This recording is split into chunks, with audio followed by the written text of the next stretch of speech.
ideia que eu queria trazer aqui para a gente poder iniciar esse nosso bate-papo é, primeiro, estabelecer as nossas premissas, né? Eu tenho a certeza que a premissa de todos aqui é a Bíblia Sagrada como regra de fé e conduta, né? A palavra de Deus inerrante. Eu acredito que ninguém aqui vai discordar disso, ou alguém vai discordar disso, né? Eu imagino que não, né? O Ed René vai discordar.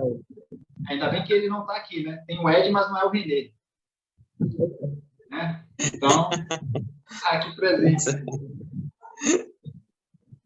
Então, a ideia é que nós temos a Bíblia como livro de regra de fé e conduta, nós temos ela como a palavra de Deus, e aí eu queria ver com vocês, que cada um conceituasse, para a gente ver se a gente chega num ponto em comum acerca do que nós vamos desenvolver aqui. São dois pontos principais, né? Que seria fé e teologia.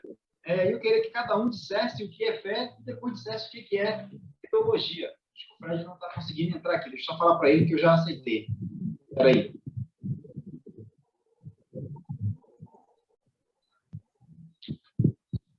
Então, eu queria começar, deixa eu ver se eu posso começar com o tio Galdino, pode ser? Definir para nós aí o que é fé e o que é teologia, né, à luz daquilo que você entende dentro da Bíblia Sagrada, porque depois, dentro desses conceitos, a gente vai tentar entender como a gente consegue fazer a diferença no mundo em que nós não, né, que foi batizado de secular, mas quando a gente entende na condição de cristãos que somos, né, não existe meio secular, existe um meio em que nós, como cristãos, independente do que formos fazer, temos de glorificar a Deus naquele meio, seja no trabalho, seja na faculdade, seja no lugar que estivermos. Então, pode definir para nós aí, à luz da Bíblia Sagrada, o que você entende por fé e teologia?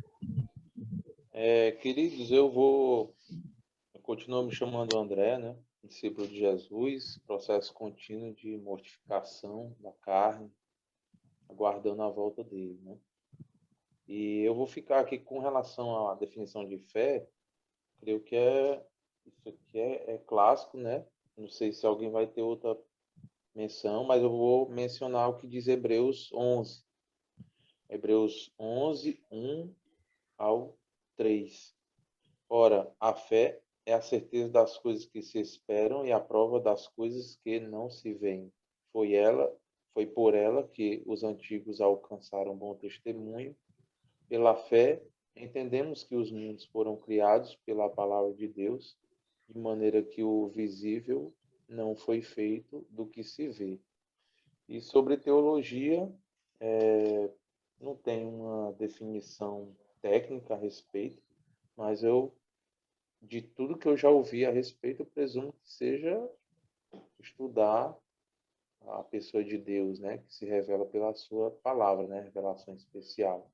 É isso que eu entendo por essas duas situações.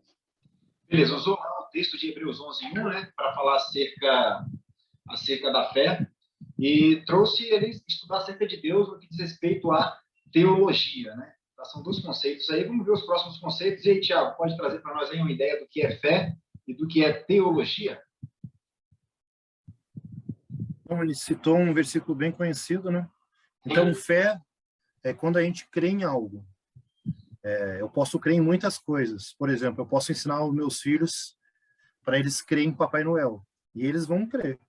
Só que em nenhum momento eles vão poder ter contato com o Papai Noel. Então, na verdade, a verdadeira fé, citando o que está escrito em Hebreus, é aquilo que a gente pode viver verdadeiramente. Então, sempre eu costumo, né? O Ed já está acostumado a escutar isso. Quando a gente crê para dentro de Cristo, né? Que é o que diz lá no grego, né? Crer para dentro. Então, é sair do mundo, sair da escuridão e ir para dentro da luz. Então, a verdadeira fé é aquela fé que é para dentro de Cristo. Então, há realmente uma mudança de posição. Realmente, o Espírito Santo vem e transforma a pessoa. Então, a pessoa se torna uma nova criatura. A ciência, ela tem fé. Para a ciência existir, ela tem que ter fé nela mesma. Só que a fé que o mundo ele quer crer é aquela fé que pode ser vista, né? Então, como os gregos eles acreditavam muito em ver as coisas, né? Nós não vemos. Deus ele se manifesta para nós através do Filho e através do Espírito Santo de Deus. Teologia seria realmente o estudo, o conhecimento de Deus que nós nunca vamos ter por completo. Então, na verdade, a teologia é conhecer um pouco Deus. e se conhece Deus através da Bíblia, né? Através dos pais da igreja, através dos apologetas, então através da história, né? Só que a verdadeira teologia é o estudo de Deus através da palavra que a gente conhece como Bíblia Sagrada, né? Então, acho que resumindo seria isso. Entendi. Então, a princípio, fé teria uma relação direta com uma mudança de comportamento, né? Então, você passou a criar algo por alguma razão e você passa a adotar um comportamento diferente, traçando a tua caminhada em direção a Cristo. Seria mais ou menos, resumindo, essa ideia de fé. Sim, uma fé para a gente falar que realmente o Espírito Santo ele vem e nos transforma, né? Isso. Muitas fés existem, mas não existe mudança nenhuma. Existe um esforço humano. A pessoa vive uma fé vazia, né? A nossa fé não é vazia. A nossa fé é uma fé que nos completa mesmo, sendo que a gente não pode fazer nada por ela. A gente ganhou ela pela graça. Entendi. E acerca da teologia, você definiu uma palavra ali, né? O estudo sobre Deus, que a gente só conhece ali por meio do que ele se revelou ali na Bíblia Sagrada. Né? Então, entendi os conceitos. E aí, Breno, o que você tem que falar para nós aí sobre o conceito que você tem de fé? Ih, acabou saindo, acho que aconteceu alguma coisa ali. Deve ter tido algum problema. Né? Então, tu trouxe essa ideia de fé, trazendo o significado da palavra, né? De teologia, significado da fé, trazendo essa ideia de que o ser humano, por alguma razão, ele passou a crer em Cristo, né? A crer na obra de Cristo, então ele adota um comportamento diferente. Né? E no que diz respeito à teologia, você definiu ali a luz da palavra, né? A luz da etimologia da palavra, o estudo sobre Deus, e nós conseguimos saber acerca, né? Aprender acerca desse Deus em função aí da Bíblia Sagrada, que é a revelação dele para nós. Eu não sei o que aconteceu aqui. A palavra de Deus. Entendi. Deixa eu tentar trazer um conceito aqui de fé à luz à luz da Bíblia. Não que vocês falaram não está à luz da Bíblia, né? Não é esse o ponto aqui que eu quero trazer, não. Pelo contrário. Mas um conceito lá do Antigo Testamento. Né? Qual é o conceito de fé do Antigo Testamento? Né? Eu vou começar no Antigo Testamento e trazer para o Novo, para a gente poder começar a bater um papo sobre isso. Né? No Antigo Testamento, nós temos lá em Gênesis 3,15, né, que a gente chama ali de proto-evangelho ou primeiro evangelho, em que Deus faz a promessa para Adão, após ele ter desobedecido a Deus, né, ter pecado, tanto ele quanto Eva, de que iria enviar o Salvador. Né? Ele iria enviar o Salvador e o Salvador pisaria na cabeça da serpente, seria responsável por reconciliar o homem com Deus. Ali ele está falando de Cristo, né? O primeiro evangelho, né? O proto-evangelho, a mensagem ali de reconciliação. Né? E aí o que eu trago é que, ao longo de todo o desenvolvimento da história da redenção no Antigo Testamento, Deus vem usando homens para que a promessa que ele fez seja cumprida. Né? Então, ele vem falando por meio de homens. Né? Isso aconteceu por meio de Moisés, por meio dos profetas, e tudo que ele proferia por meio de homens era a sua palavra, e a palavra de Deus ela é verdade.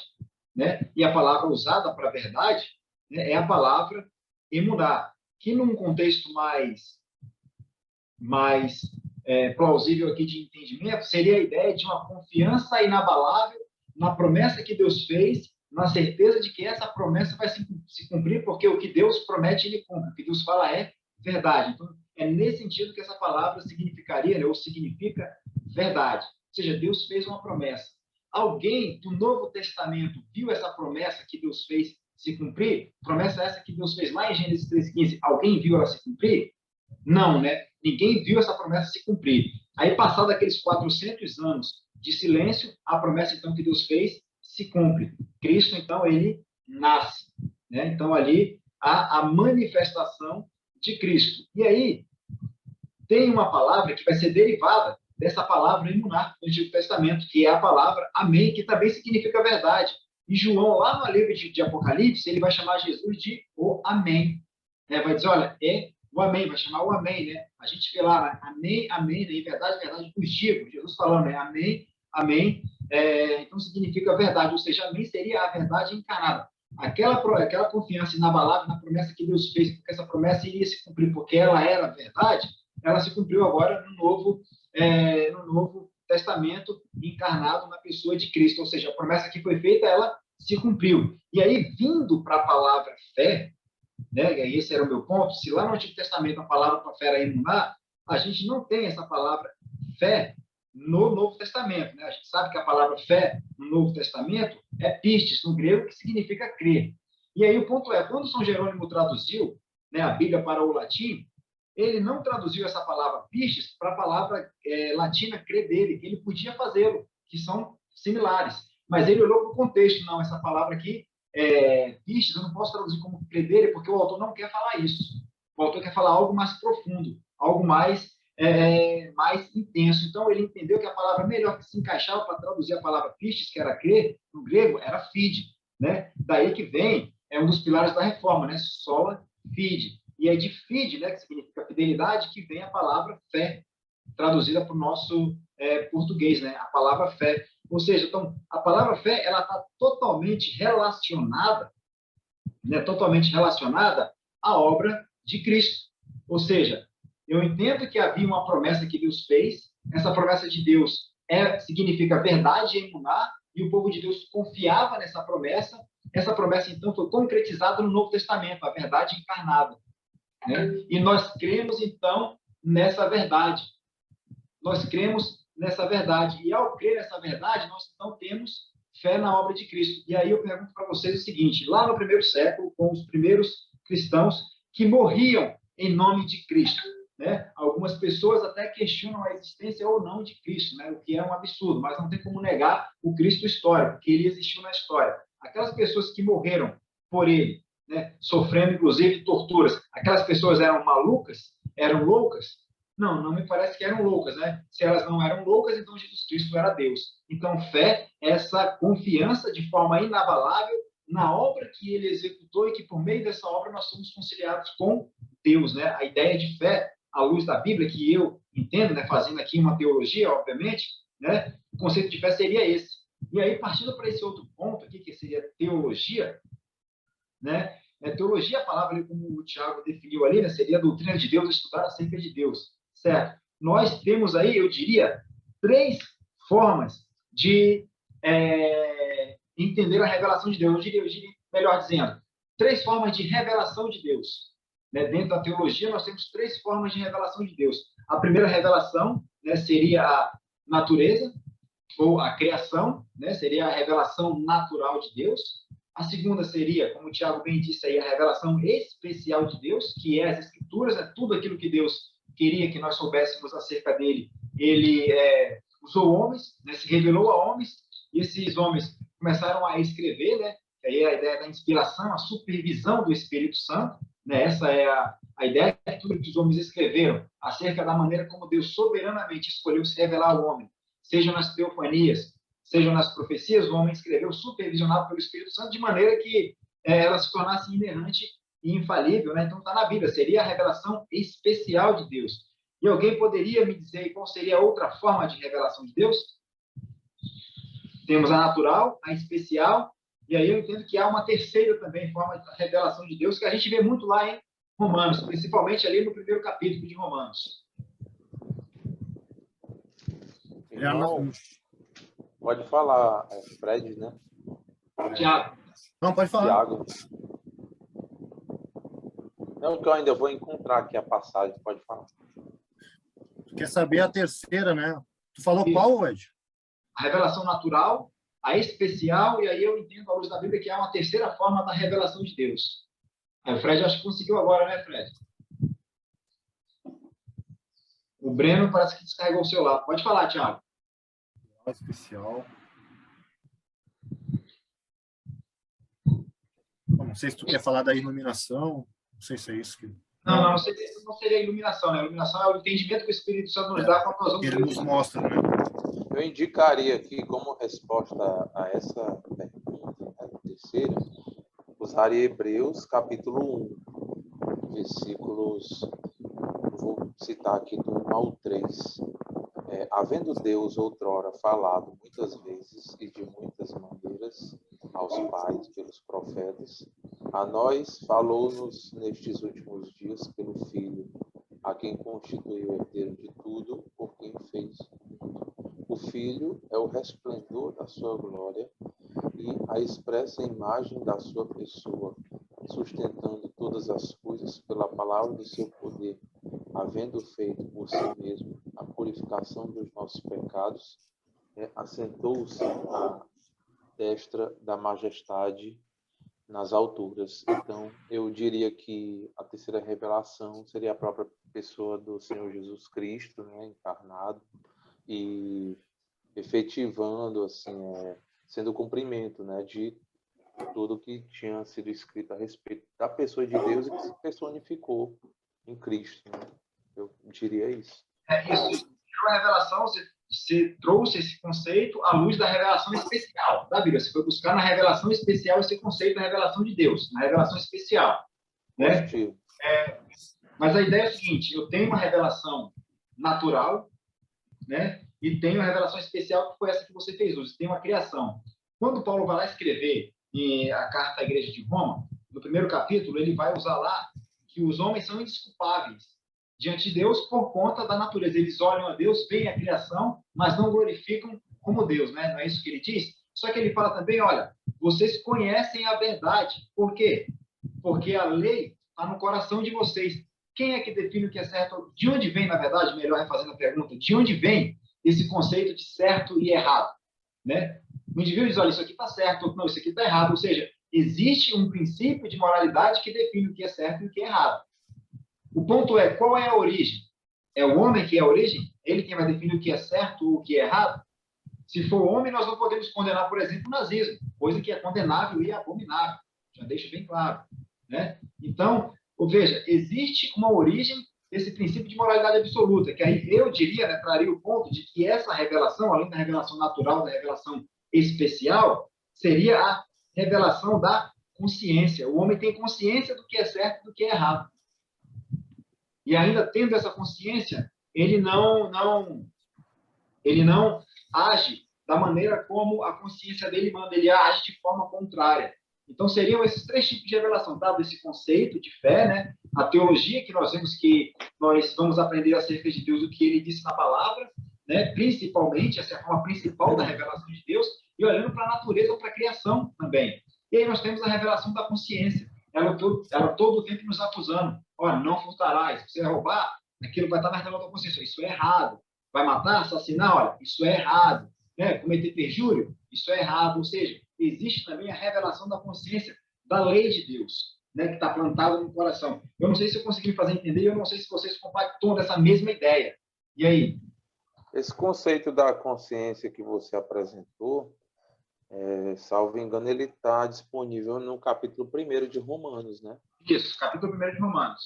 Não, é porque eu não entendi muito bem a pergunta, né? Eu tinha pensado nessa menção, né, da consciência, mas eu imaginei que você estava desejando, né, se referir ao clímax, né, dessa revelação.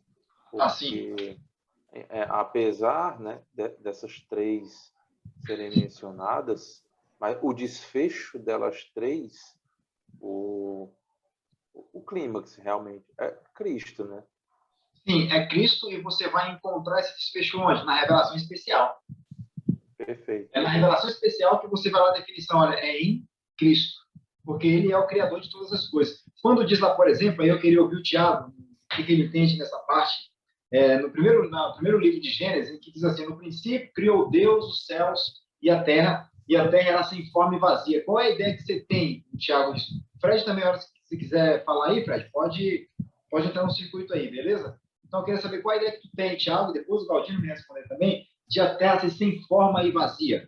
Porque a gente está falando, pensando num ponto bíblico, eu diria que bíblico-filosófico, porque nós estamos inseridos no mundo que é conhecido como secular, né? E como é que nós vamos atuar nesse meio secular para glorificar a Deus? Eu entendo que a gente precisa entender a realidade da criação, né, à luz da Bíblia Sagrada. E aí a gente consegue ter argumentos plausíveis para expor a palavra de Deus de maneira que fique a cargo do Espírito Santo convencer do pecado e do juízo, né? Sempre, todo mundo aqui tem aquela, quando está no seu trabalho, na faculdade, no curso, seja onde está, tem aquela rodinha de bate-papo, né? Eu sempre aproveito essas rodinhas de bate-papo para inserir a palavra de Deus, mas começando a falar de filosofia, provocando as pessoas instigando as pessoas a falarem alguma coisa. E aí, Tiago, qual é a ideia que você tem desse início ali, de que a terra se forma vazia? Então, eu acredito e creio, né, que Deus não é um Deus organizador, né? É o Deus criador de todas as coisas. Então, até lá o Zac falou esses dias na nossa aula lá de filosofia, né, que eu fiquei pensando, porque a filosofia crê, né, que Deus ele foi lá, que tudo era um caos, né, e ele só organizou tudo aquilo. Isso, filosofia grega, né? A teogonia, né? Isso. Na verdade, Deus ele fez todas as coisas. Deus não é um Deus criado.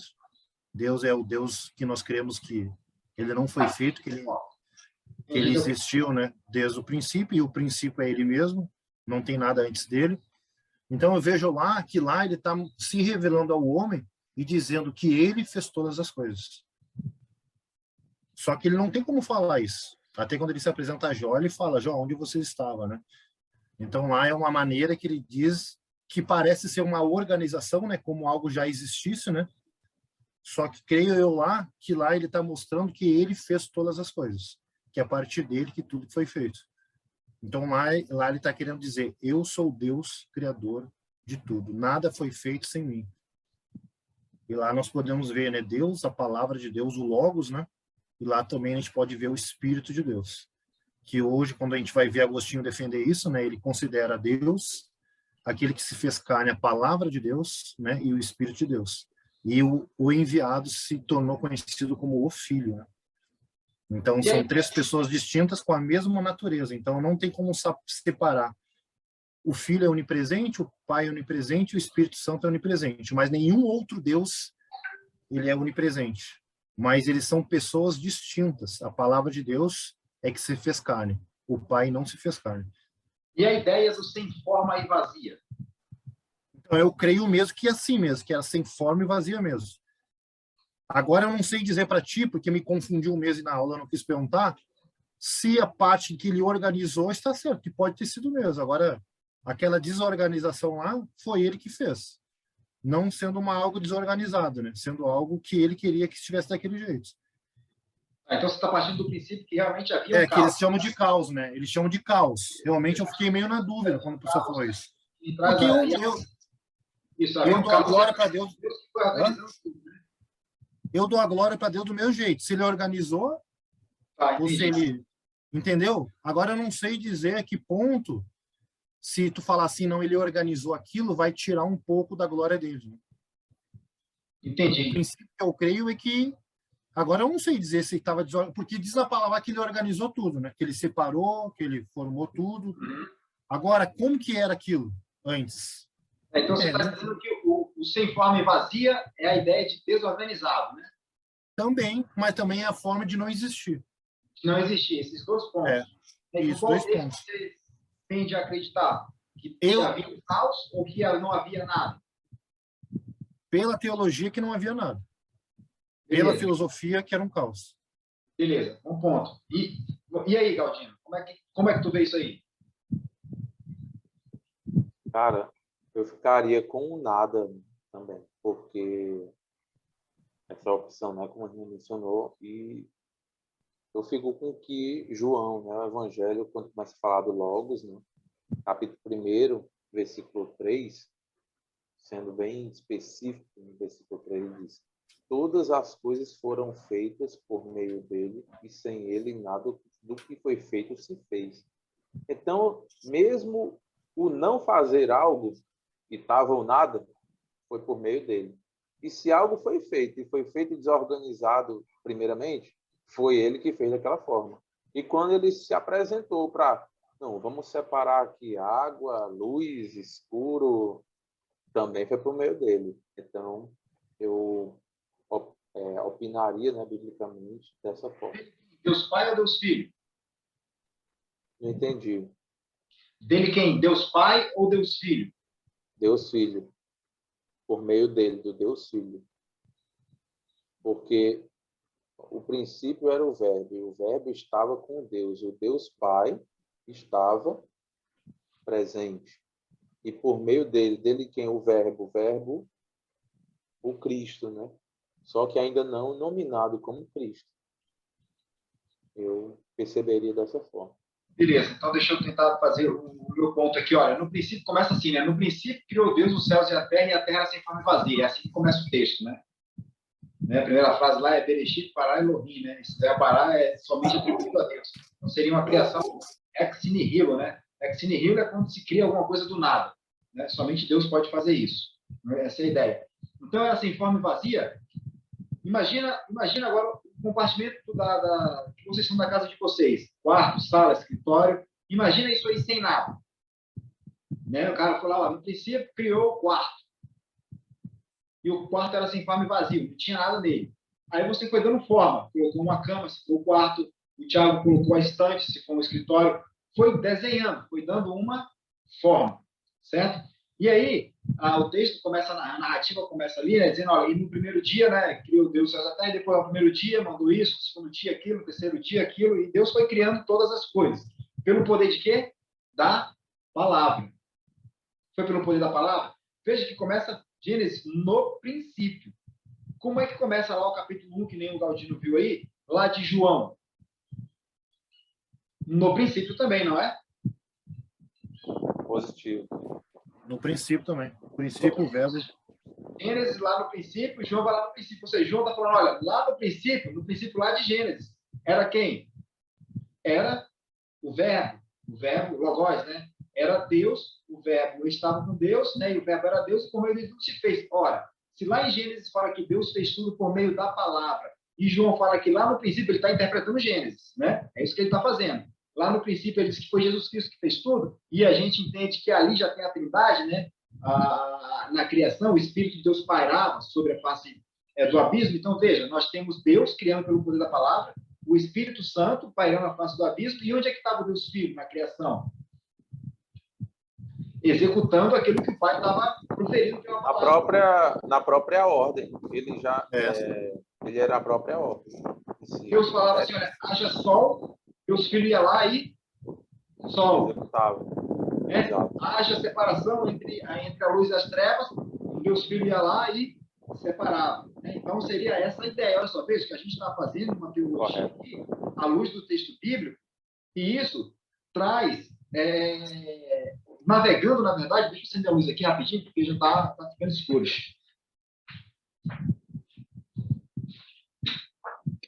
E aí a gente está fazendo essa teologia e navegando no campo lógico. Não sei se vocês perceberam que a gente navega no campo lógico, né? Olhando para o Antigo Testamento, olhando para o Novo Testamento, João fazendo aquela interpretação lá de Gênesis e percebe, uma lógica, né? Na doutrina lá da criação, como Deus foi criando todas as coisas, né? E aí quando a gente está no nosso meio, e era para esse outro ponto que eu quero trazer aqui para nós também, no meio em que nós estamos inseridos hoje, é fácil ou é difícil falar de Jesus? O que você acha, Thiago? Hoje em dia é difícil, porque as pessoas não vê mais... Oi? As pessoas não vê mais necessidade de ter Deus. Por quê? As pessoas confundem o princípio da salvação com o princípio de viver bem. A pessoa, se tiver princípios normais, ela vai conseguir as coisas. Se eu estudar para uma prova, eu vou passar na prova. Deixa eu tentar reformular a pergunta. Lembra que eu falei do grupo de amigos que a gente sempre tem, de colegas na sessão conversando? Né? Sim. Qual é a maneira mais simples de você introduzir? Porque eu estou falando a forma como eu faço. Tá? De repente, vocês conseguem usar outra forma de fazer isso. Mas como é a forma que vocês conseguem de introduzir um assunto teológico no meio dessa conversa? Né? O que eu penso? Eu penso que as pessoas são curiosas. Né? Então, em algum momento, eu preciso chamar a atenção delas para alguma coisa. Né? Chamando a atenção delas para alguma coisa, eu começo a partir de um campo filosófico para depois entrar no campo teológico. Isso é o que eu faço. Né? É o que eu costumo fazer quando estou reunido falando sobre isso. E aí eu queria ver com vocês, porque cada um tem uma realidade, né? E cada um tem uma maneira diferente. Né? Já que nós somos aqui embaixadores de Cristo, nossa missão é levar o Evangelho. Em qualquer lugar, né? A ideia é lá indo, né? Indo, né? Por onde você for, falar do Evangelho. Então, qual é a tua ideia que tu tem primeiro ali, Thiago? Se tu acha fácil, se tu acha difícil? E a mesma pergunta depois eu repasso aí pro André. Na verdade, assim, agora olhando com essa pergunta, né? Para eu levar a palavra é fácil, porque a palavra ela é vivida. Então, na verdade, o meu testemunho, eu já estou falando da palavra. Então, eu posso testemunhar o que Jesus fez na minha vida, porque a glória é toda dele, e colocar num assunto. Esse é um princípio de São Francisco, né? Tá fazendo uso do Isso. princípio. O ideal é eu não confrontar uma doutrina que a pessoa tem. Então, às vezes a pessoa pega assim, essa teoria desse Big Bang é loucura. Aí o cara comenta que a teoria você vai falar de Deus depois. Ou, né, tem isso, tem o confronto, né? Você tentar mostrar para a pessoa que o que ela crê é errado, que é loucura, né, através de alguma prova, e depois você trazer o que a palavra de Deus traz, ou você já fala de algum testemunho que vai deixar a pessoa curiosa. O que eles mais, assim, aguça a curiosidade deles é, por exemplo, Bolar, por que tu não vai pedir transferência de novo? Eu falei, porque Deus não mandou. Então, pode parecer simples, mas eles não vivem assim. Eles tomam as suas próprias decisões, fazem o que querem, e depois... Então, hoje, por exemplo, eu fiz isso. Hoje, o meu amigo falou assim, não, eu pedi transferência e Deus vai me ajudar. Eu falei, sim, porque aí até... Eu falei, depois fiquei pensando, mas eu senti de falar, falei, claro, Deus tem seus princípios. Ele vai te ajudar nesse princípio, mas existe um princípio para ser salvo. Mas existe um princípio também para você adquirir as coisas na terra. Então, se você pediu transferência da maneira correta, você pediu lá, você botou as ideias que você quer ir por causa de motivos reais, o comandante vai avaliar e ele vai decidir se você deve ir ou não. Porque eles colocam, quando precisa, todo o depósito em Deus, né? Mas na hora realmente de nós falar da palavra, né, de falar o realmente que confronta eles, eles não aceitam. Na verdade, não sei se foi isso que tu perguntou, né? Então, na verdade, eu acho fácil, porque a gente fala mais de um testemunho próprio, né? Você faz uso do princípio que São Francisco de Assis falava. Existe uma frase de São Francisco de Assis que ele diz o seguinte, né? Pregue, né? E se preciso, use palavras. Né? O comportamento, ele testemunha acerca da fé qual nós professamos, né? É um bom ponto, sim, esse. E aí, Claudino?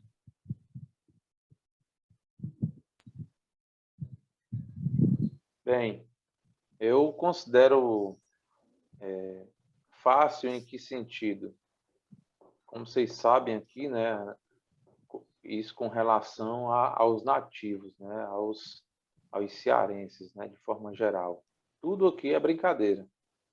Então a gente está sempre brincando, está sempre em meio a extroversões diversas, desde as extroversões podemos dizer sadias, né, e participáveis, né, por quaisquer pessoas, e tem também as extroversões mais desagradáveis possíveis. Então, todo mundo está sempre, ou pelo menos a maioria, está sempre aberto para qualquer tipo de extroversão. E no meio dessa extroversão, né, as pessoas, elas têm por cultura apresentar aquilo que elas vivem. Então, o meu método aqui é simplesmente não do confronto, como que eu posso dizer? Um confronto rude, mas simplesmente dizer a palavra, como a gente chama aqui, na tora. Se você começar a puxar muito assunto filosófico, não sei o que, aí vai depender do ambiente. Mas como é um ambiente que a Cada lugar gente... tem a sua forma como você vai transmitir, né? A gente está falando isso com o Thiago. Exatamente. Então, quando tem esse, como eu usei aqui o termo, né, na tora ou na marra, Deus não falaria assim, não. Aí a pessoa, e como é que Deus falaria? Então, aí que vem a oportunidade para que se transmita, né, a revelação de Deus como ela é e a aceitação disso. Por vezes ocorre parcialmente e por vezes é logo rejeitada, porque as pessoas predominantemente querem aquilo que as agrada, aquilo que vai concordar com o modo de vida delas. Então, se não é, embora você esteja falando num contexto humorizado, chamemos assim, a pessoa não aceita. Por quê? Porque é um conceito do caráter de Deus, de como Deus se porta, mesmo em vias do humor, né? Falemos assim. Elas não querem. E aí começam os diversos tipos de confrontos, né? Ou até mesmo de evitar, não. Ainda não passei por isso. Mas é isso. Eu vejo que não Sim. é tão difícil. Difícil de acolher, as pessoas acolherem o que você diz. Mas de falar propriamente dito, o ambiente é sempre bem extrovertido. Então, tem dois pontos bons aqui. O Tiago trouxe um bom ponto que é acerca do comportamento. Acho que o comportamento do cristão ele acaba instigando as pessoas a ficarem curiosas acerca do seu comportamento. E isso é uma porta que você abre para você poder falar do evangelho. É uma maneira, sim, é um ponto bom. E essa questão também da cultura, né? Se fazer uso da linguagem regional para poder, então, você abrir espaço também para pregar o evangelho, né? Lembrando que a gente sempre chama esse meio de meio secular, né? A gente fala, olha, a gente está no mundo secular. Existe o sagrado, né? E o meio secular, a gente acha que só na igreja ali é o sagrado, e aí esquece que nós somos cristãos 24 horas. E tudo que nós devemos fazer para a glória de Deus, inclusive nesses nossos meios aí, de faculdade, trabalho e etc. Devemos estar lá presente, falando, né, de Jesus Cristo, inclusive com o nosso comportamento que instiga, né, a gente iniciar uma conversa com as pessoas. Então, dentro do contexto de cada um de vocês, qual é a maior dificuldade que as pessoas têm em querer conversar acerca de Deus, né? Eu falo isso porque o russo ortodoxo, né, aquele que é mais cristão, voltado para o cristianismo, é o seguinte, né? Ele chega no elevador, entra no elevador, isso aí é um trecho do livro do Dostoiévski, que não sei exatamente qual é, acho que é Os Irmãos Karamazov, que diz que o russo entra no elevador, vê um outro que é alguém que ele não conhece, e aí ele pergunta assim, ó, bom dia, você acredita em Deus? E ali já se começa a desenrolar uma conversa teológica acerca da pessoa de Deus, né? Acerca de quem é Deus. Qual é a maior dificuldade que vocês encontram de conversa, seja no trabalho, seja na faculdade, seja no ambiente em que você... Qual é a maior dificuldade encontrada? Vamos lá, pode ser o Thiago, depois o Claudino. Maior dificuldade?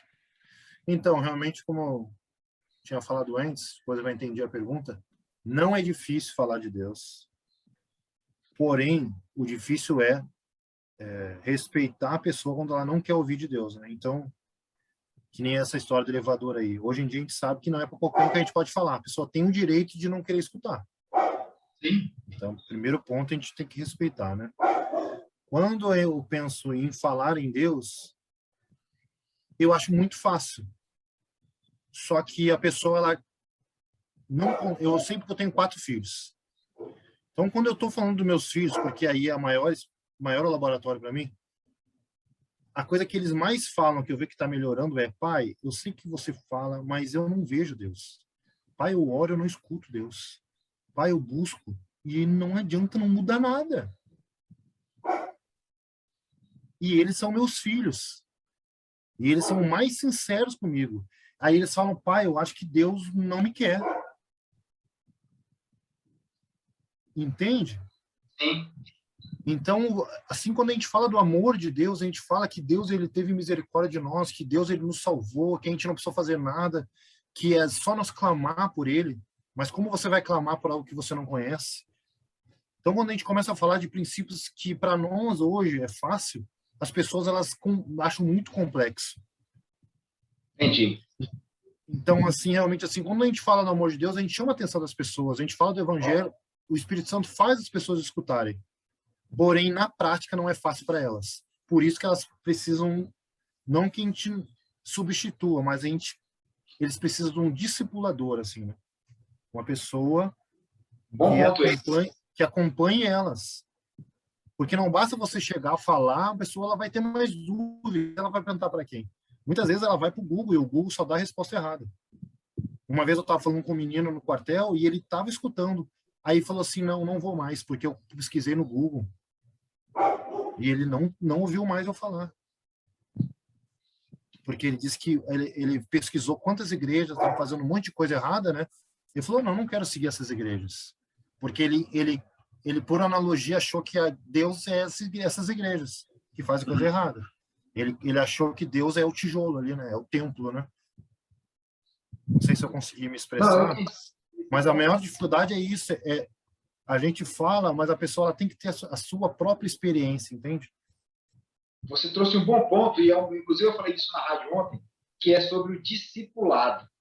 Existe uma carência muito grande de discipulado nas igrejas, porque as pessoas vão às igrejas, ouvem a palavra de Deus, são convertidas ao evangelho, estão, portanto, sedentas de ouvir a palavra de Deus, mas como é que essas pessoas serão discipuladas? Se não há discipulado, elas vão crescer no meio cristão de qualquer forma, muitas irão sair e muitas acabarão não tendo uma boa base cristã bíblica. E isso acaba gerando problema mais na frente, quando a igreja começa a se estabilizar no que diz respeito a você agora, passou pela fase de neófito, de estar no início, você agora já faz algum tempo que você é membro, você pode agora se envolver, só que esse se envolver, seja na parte musical, seja na parte de docência, né, dando aula na escola bíblica dominical, se não teve um bom discipulado, não vai ter como exercer bem essa função. E se não vai receber essa função, não tem como ser um bom cristão fora também, porque não entende as bases da fé cristã. E aí acaba arrumando um problema. Então, esse é um bom ponto, né? A falta de discipulado. Um bom discipulado, ele vai fazer com que o cristão tenha uma solidez bíblica. Né? Esse é um ponto muito importante. E aí, André, o que tu acha? O que tu manda aí sobre isso? Bem, a dificuldade que eu encontro, né, nessa menção, né, de Deus, na pregação da palavra de Deus, é a desconstrução. Não é desconstrução, é o que as pessoas concebem como Deus. Você está apresentando o Deus da Bíblia, só que elas têm um Deus Frankenstein, que a igreja X ensinou para ela assim, que a igreja Y, que ela foi depois, ensinou Deus assim, e a igreja Z ensinou Deus assim. Então, como é que você está dizendo que esse aí é o Deus da Bíblia, se todas pelas quais passei disseram que esse Deus, que eu estou chamando aqui, né, de Frankenstein, é o Deus da Bíblia? Então já começa essa dificuldade, essa incompatibilidade sobre o Deus da Bíblia e o Deus que está nas consciências das pessoas. O segundo aspecto é o pragmatismo. Se não for prático, se não for algo que elas ouçam e lhes tragam resultado, como é o que o irmão falou aí, do exemplo mais próximo que ele tem, que é os filhos, né? Então, assim, espontaneamente eles falam. Eles querem uma praticidade. Eu falo, quero que Deus fale comigo. Eu digo que algo deve mudar, por que Deus não muda? Então, esse aspecto que foi encontrado nas crianças tem uma maior escala entre os adultos, né? O público adulto, ou toda a geração, eles querem algo prático. E por causa das tecnologias, né? Também esse conceito de velocidade tem que ser ágil. Então, dificilmente alguém vai se ater a uma conversa mais pausada, mais tranquila, mais aprofundada sobre esse Deus das Escrituras do que um vídeo de 1 minuto. Bora aqui falar o Gênesis inteiro em 1 minuto. É isso que o pessoal quer. E, infelizmente, essa não é a proposta das Escrituras, né? Ao tempo em que ela vai se fazer simples com o revelar do Espírito Santo, né? Na simplicidade da salvação, de que Deus perdoa, ela vai exigir também uma vivência, né, com as Escrituras, de conhecimento até exaustivo, sim, posso chamar, de ir lá, ler, perguntar, anotar, verificar, ou então ela vai permanecer na superfície de quem é esse Deus que nós estamos conversando e vai preferir o Deus Frankenstein, porque ele é o que atende ele, as necessidades dele, né? E o quarto ponto que eu apontaria é esse que o irmão também comentou, que existem várias posturas cristãs, né, tomadas por alguns cristãos das diversas denominações, e isso enfraquece o desejo das pessoas de ouvir desse Deus. Poxa, quer dizer que esse Deus aí tem que me salvar e me transformar, mas não salva e transforma quem já está dentro da casa dele lá. Então é muito difícil esses 4 pontos eu apontaria. Eu queria destacar 2 pontos, né? O primeiro ponto eu já destaquei, que foi o que o Thiago falou sobre o discipulado, né?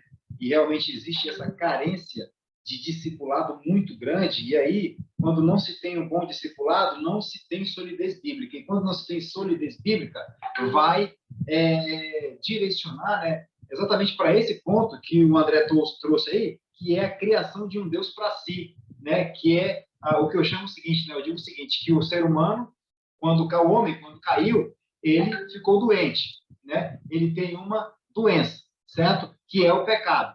E o principal sintoma dessa doença é o egocentrismo, é o egocentrismo. E é esse egocentrismo que vai cair nesse ponto que você falou aí, André, de criar Deus para si, né? Você usou em um tema aí, o Deus Frankenstein, né? Que é o Deus meio loucão, né? Então, são 2 pontos. Olha, a ausência, e estão interligados esses pontos, a ausência de um bom discipulado vai gerar aí um comportamento egocêntrico que, por sua vez, um Deus que não é o Deus da Bíblia, que não existe aí, acaba se criando um Deus que satisfaz os meus próprios desejos, né? A ideia foi exatamente essa, foi isso que eu entendi, ou entendi errado? É isso mesmo. É positivo, tem relação. Né? Então, para a gente fechar, que a gente está quase 1 hora aqui falando, né? E aí a minha ideia é de que a gente possa fazer isso mais vezes, que eu acho que é uma boa interação para a gente poder aqui aprender um pouco mais acerca da teologia bíblica em si, né? Então, para a gente fechar aqui, eu gosto sempre de fazer esse paralelo, né, entre os 10 mandamentos e a oração do Pai Nosso. Aí eu queria ver a última posição de vocês para a gente ver como é que vocês veem, olhando para os 10 mandamentos, né, se quiserem puxar aí rapidinho na internet, e olhando para a oração do Pai Nosso. Né, nós vemos que os 4 primeiros mandamentos diz respeito à pessoa de Deus, o relacionamento do indivíduo para com Deus. E aí os outros 6 diz respeito ao relacionamento do homem entre os seus pares. E quando nós vamos para a oração do Pai Nosso, perdão, a gente percebe que as primeiras frases diz respeito a Deus. Né? Pai nosso que estás no céu, santificado seja o teu nome, venha a nós o teu reino, seja feita a tua vontade, assim na terra como no céu. E aí, só na segunda parte, que eu divido em 2 partes, é referente a nós, o pão nosso cada dia dá-nos hoje. Vocês conseguem enxergar essa similaridade entre os 10 mandamentos e a oração do Pai Nosso? Se conseguem enxergar assim, e como vocês veem essa similaridade? Então, assim, eu vejo que os 10 mandamentos foi uma forma de Deus apresentar a lei dele ao homem, né? Ali ele resumiu os 10 mandamentos, onde desses 10 mandamentos saiu muitos outros, né? Pela tradição, esse era 613, né? Que o próprio homem ali começou a fazer em cima desses 10. Eram 613 leis, o grupo de leis de Moisés é dividido em 3 grupos, né? A lei cerimonial, a lei moral e a lei civil, né? Então, eu vejo assim que Deus, ele provou que nenhum homem conseguiu executar esses 10 mandamentos.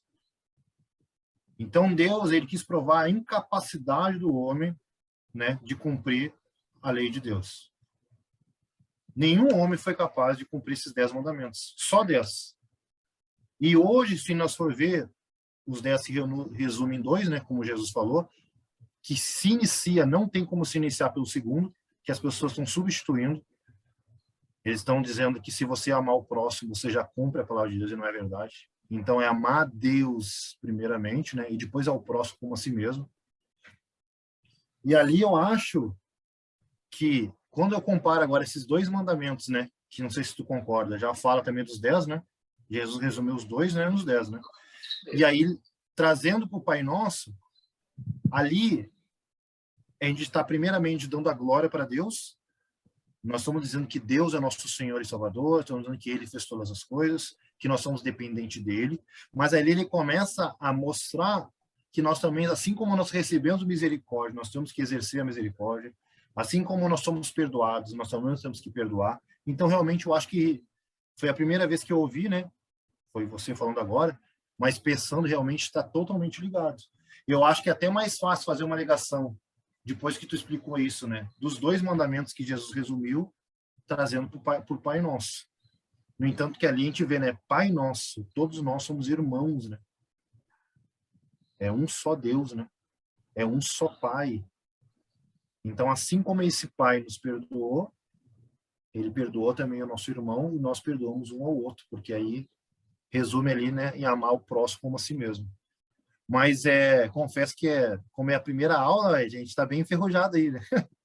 Não, é um bate-papo. Não é fácil conversar assim, mas se nós fizer pelo menos uma vez por semana ou uma vez a cada 15 dias, a gente vai Eu ia fazer essa sugestão, né, aprendendo junto, pô. semana, mas não é uma aula, é um bate-papo. Esse método de bate-papo é muito bom, porque a gente fala o que vem, né? Sim, aí a gente vai aprendendo aí cada vez mais. E aí, então, Claudinho, tu acha que existe essa relação? O Tiago fez a relação da oração dos 10 mandamentos, falou ali do Pai Nosso, depois ele pegou o que Jesus sintetizou toda a lei, né? Deus e ao próximo. Como é que tu vê essa similaridade, essa relação dos 10 mandamentos com a oração do Pai Nosso? De fato existe, né, essa similaridade, e logo de início, estou aqui com a Bíblia aberta, né, Êxodo 20, né, capítulo 20, só um instante.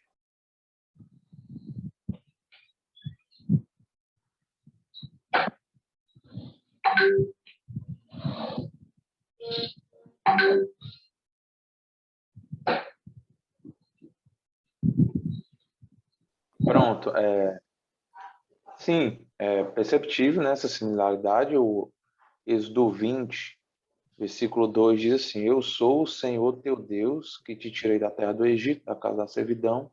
Não terás outros deuses diante de mim. Então, ao tempo em que ele se apresenta como Deus e informa que não deverão existir outros, né, indicados como Deus, na oração do Pai Nosso, nós vemos Jesus falando assim: Portanto, vós orareis assim: Pai nosso que estás no céu, santificado seja o teu nome. A primeira similaridade que vejo é essa, de que aqueles a quem Jesus estava ensinando, que essas pessoas já reconheciam a pessoa de Deus, né? Já iriam, né, ter essa percepção de quem que era Deus, porque o próprio Deus se apresentou no passado e agora, pela pessoa de Cristo, se apresentava. Então, para não alongar muito, né, eu não consigo ver outras, né, perspectivas tão diferentes assim como o irmão Tiago já comentou. Então, você foi lá nos 10 mandamentos, né, no Êxodo 20, que Deus começa falando assim, olha, eu sou o Senhor seu Deus, ou seja, eu sou o Deus de vocês, eu já salvei vocês, certo? Eu já tirei vocês da terra do Egito, agora o padrão de nacionalidade. Correto. E aí, quando nós vamos para os 10 mandamentos, Jesus fala, orais assim, Pai nosso que estás nos céus. Veja, quem é que está ensinando? É Jesus Cristo. E Jesus já disse para eles, orarem assim, olha, Pai nosso que estás no céu. Por que nós podemos chamar Deus de Pai? Porque o próprio Jesus Cristo que estava ensinando, ele morreu na cruz, satisfazendo a justiça de Deus e nos tornando filho de Deus. Então ele já diz, olha, vocês já podem chamar de Pai, porque eu vou morrer por vocês. Eu sou Deus, eu vou morrer. Assim como Deus disse lá no Egito, em Êxodo, olha, eu já salvei vocês, eu sou o Deus de vocês, eu já salvei vocês.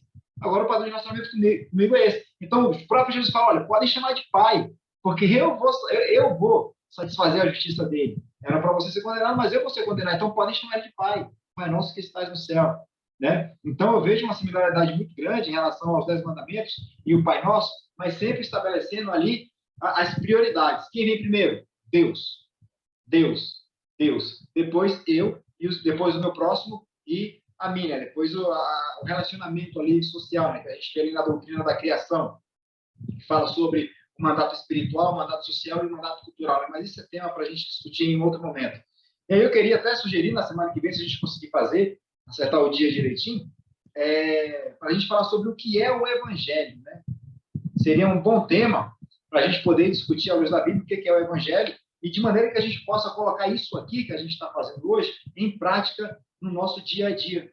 Né? Colocar isso em prática na faculdade, no trabalho, na praça, né? Em qualquer lugar que nós estejamos, a gente possa colocar essas conversas aqui em prática, né? Conversar de teologia dentro de um campo lógico e não fanático, né? Eu entendo que isso é muito proveitoso, a gente consegue pregar o evangelho dessa forma. Beleza? Alguém quer falar alguma coisa aí para a gente fechar? Eu cheguei só no final. Ixi, Tá escutando aí, gente? Estou tô, ouvindo. Tá escutando? tô Sim, escutando. estou ouvindo. Eu estou gravando e vou Foi rodando. mal, hein? Tá ruim a internet, eu entrei várias vezes aí. Eu só peguei o final. Mas depois a gente troca ideia. Pode ver o vídeo também. Beleza. E aí, Thiago, última Foi- palavra para a gente poder aqui fechar? eu quero falar que foi realmente muito bom. Através dessas perguntas, a gente vai tendo pensamentos, conhecendo o pensamento um do outro, né? E melhorando, né? Realmente, a pergunta que eu mais gostei foi a última. Porque realmente, assim, até eu comento com a minha esposa, assim, eu como um futuro teólogo, eu tenho que virar um melhor acadêmico, né? Então, eu gosto muito, eu quando respondo, eu respondo mais pela minha prática mesmo. Então, se você notar as minhas respostas, foi respostas muito práticas, né? Eu pego a minha vida e respondo, e eu tenho que melhorar essa minha parte. Sim, E isso é um assim, processo. acho que Eu acho não, que isso aqui faz parte desse processo. eu acho que não tem melhor forma de melhorar entre amigos, né? Entre nós Com aqui, certeza. isso, e aí a gente vai melhorando e se ajudando, pô. Então, para mim vai ser de grande utilidade se a gente puder fazer isso sempre. Para mim foi muito bom. Beleza, tranquilo, graças a Deus por isso. E aí, André? André Galdino, da Silva Saulo. É isso aí. Primeiro, parabenizar aí, né, o Edileno, que isso já era uma sugestão de muito tempo, né, que a gente tinha conversado, Isso, verdade. de essas pessoas que têm a Bíblia, né, em comum e têm esse apreço pelas Escrituras, a gente se reunisse para isso, né? Isso realmente é muito positivo para nós, porque tem muita gente se reunindo para esse tipo de conversação, mas para falar de si, né? Para falar de suas dores, de seus dramas, do que não está dando certo, para que você ajude elas em oração. Isso é muito satisfatório também. Mas, né, eu não consigo. Teu microfone, tu desligou teu microfone. Melhorou? Voltou? Assim. Pronto. Eu não consigo perceber esse desejo tão intenso quando é para falar de Deus, de Deus mesmo, e não só do que Ele pode fazer pela gente ou pelas dores que estamos passando, né? Então, foi muito proveitoso aqui o nosso encontro, né, o que a gente conversou. Eu não sou acadêmico de teologia, só tenho uma boa caminhada de fé aí, né, de alguns anos, e eu costumo sempre falar, né, em particular, que o que eu conheço da Bíblia são de pregações, são da minha frequência na escola dominical, no período que eu estava mais envolvido, né, com a Assembleia de Deus, né, que era a minha denominação anterior, e também de fragmentos diversos de conhecimento, né, agora ultimamente, né, da teologia reformada. Então, eu meio que tenho esse conhecimento da teologia, vamos dizer assim, não reformada, e agora aprimorando, né, com a reformada, e vejo que são apenas polimentos, né, que vamos recebendo, e essas conversações aqui informais, né, não só essa gravada, mas outras que temos, elas são de grande utilidade, porque a nossa praxis, né, a praxis, ela vai ser muito boa e de excelência se ela tiver uma boa base, que é as escrituras. Se a minha praxis for a quaisquer outros saberes, ela tenderá a sair, né, manchada. Não vai refletir o que a escritura diz. Então, eu creio que esse encontro é para isso, né? É para que nos recebamos o polimento de Deus, das escrituras e do relacional. Porque uma coisa importante, o estudante da Bíblia, né, ele não pode virar um asceta. Ele não pode cair no ascetismo e no academicismo extremado. Ele tem que ver o quanto que isso é produtivo para o relacional dele, porque é no relacional que o Cristo vai se revelar, né? Pela palavra, por intermédio de nós. Então, muito obrigado por estar com vocês hoje. E é por exatamente que eu trouxe essa ideia de nós discutirmos a teologia, entendemos a teologia e a provocação de como vocês vão desenvolver isso no cotidiano de vocês, que é a teologia prática. Vocês não, nós, né? Todos nós. Como é que nós vamos desenvolver isso no nosso dia a dia, né? Isso seria a teologia prática. E aí, Fred, você que pegou no final aí, quer falar alguma coisa para a gente fechar? Talvez não, semana que vem a gente vai fazer de novo, só vai acertar o horário direitinho. Então, fecha aí o comentário para a gente agradecer a Deus e encerrar. Então, essa reunião é muito boa mesmo, porque a gente consegue entender, né? Coisas que a gente não conseguiria entender sozinho. E eu acho que entra naquilo que eu peguei no final aí, de você falando, discipulado. Isso aqui é uma forma de discipulado também, uma forma de todo mundo aprender, uma forma de ficar mais próximo de Deus. Eu acho que o Tiago falou numa questão prática, mas a gente tem que ter o equilíbrio, se tanto prática como erudita, né? Erudita, assim, entre aspas. A gente tem que estudar e tem que ter esse equilíbrio. E tem que praticar ao mesmo tempo na nossa vivência. Vocês devem ter falado de discipulado, devem ter falado de teologia, de muita coisa. Eu acredito que a gente só tem a ganhar. Esse grupo já foi montado há muito tempo, né? Você montou e sempre falando para a gente fazer. Isso aqui só tem a engrandecer o nome de Deus, não é a gente nem nada. Porque se a gente tiver uma teologia sadia, a gente vai longe. E assim, vai crescendo, um ajudando o outro, e o que importa é isso. Ninguém sabe mais, todo mundo aprende alguma coisa. Beleza, então, para fechar, pensei aqui agora, em último momento, né, um lema para a gente fazer isso aqui na rotina, criar um lema nosso, que seria, olha, estudo a teologia sem prática é conceito vazio. Alguma coisa desse tipo para a gente poder tentar aí pôr em prática. Né? Estudamos a teologia e precisamos colocar a teologia em prática. Né? Então, teologia bíblica sem prática, né, não vai surtir efeito nas pessoas. Então, vamos criar um lema nesse sentido aí, de que vamos estudar a teologia, vamos nos dedicar a aprender a Bíblia, mas vamos aplicá-la no nosso dia a dia, em nossas vidas. Beleza? Então, valeu, galera, também eu agradeço. Certo? Essa interação aqui faz com que nós aprendamos um com o outro. Né? Isso é muito bom, isso faz muito bem, é muito salutar. Né? E assim a gente vai ajudando outras pessoas a conhecerem também o reino de Deus, pregando, usando palavras, e como o São Francisco de Assis também dizia, né? Se possível, use palavras. Vamos fazer das duas formas, com o comportamento e com as palavras. Beleza? Valeu, até mais aí, galera. Então, até mais. Valeu, um abraço a todos, até a próxima.